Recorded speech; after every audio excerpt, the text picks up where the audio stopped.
Can you confirm if Ireland will be excluded from your travel ban, that your European travel ban you announced last night? Well, they know, and I think it was made very clear last night who is and who isn't.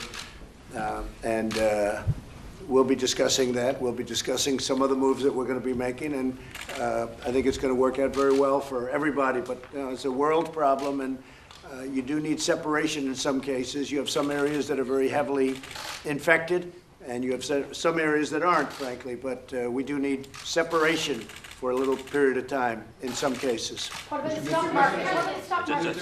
Just saying that the President has excluded Ireland from the travel ban. And one of the things we have in Ireland is CBP, American Border Security in Ireland. Went through it myself yesterday, and they were asking the right questions, whether people had been to China, things like that. So that puts us in a slightly different position. And one of the reasons UK basically has been, it's got the border, it's got very strong borders, and they're doing a very good job. They don't have very much infection at this point, and hopefully they'll keep it that way. We need a little separation until such time as this goes away. It's going to go away. It's going to go away. I was watching Scott this morning, and he was saying within 2 months. But, you know, in the meantime, we want to lose as few people as possible. So important. And what is the number as of this morning? Is it 32? You could tell me. Is it 32 deaths? Steve, around that. I mean, think of it, the United States, because of what I did and what the administration did with China, we have 32 deaths at this point. Other countries that are smaller countries have many, many deaths. 32 is a lot. 32 is too many. But when you look at the kind of numbers that you're seeing coming out of other countries, it's pretty amazing when you think of it. So that's it. Will Irish citizens always be welcome to America throughout this coronavirus pandemic? Always, just like your prime minister, always. They will be not only welcome, loved.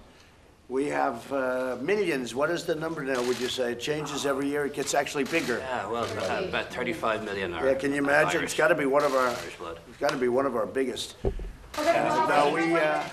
love the Irish. Mr. President, can an American still bring back coronavirus under these new travel restrictions?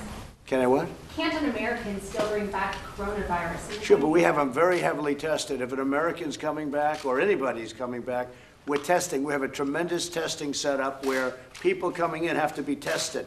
And if they are positive and if they're able to get through, because if they're not, we're not putting them on planes if it shows positive. But if they do come here, we're quarantined. It's going to be a pretty strong enforcement of quarantine. Look, the key is you have to have separation. We have to have separation, or this thing takes longer to go away. But the really important, and I think you can say this for your country, I think we can say it for a lot of countries, for all countries, hopefully, it goes away. It's going away. We want it to go away with very, very few deaths. People have, we call it cases. How many cases do you have? Well, relative to other countries, we have very few cases. Relative to certain of the major countries that really have a bigger problem than us. We've offered, just interestingly, I think we have the greatest doctors in the world. We've offered Iran assistance. Iran is having a tremendous problem. And we have offered Iran assistance. If they'd like it, we will help them. We'd be glad to help them.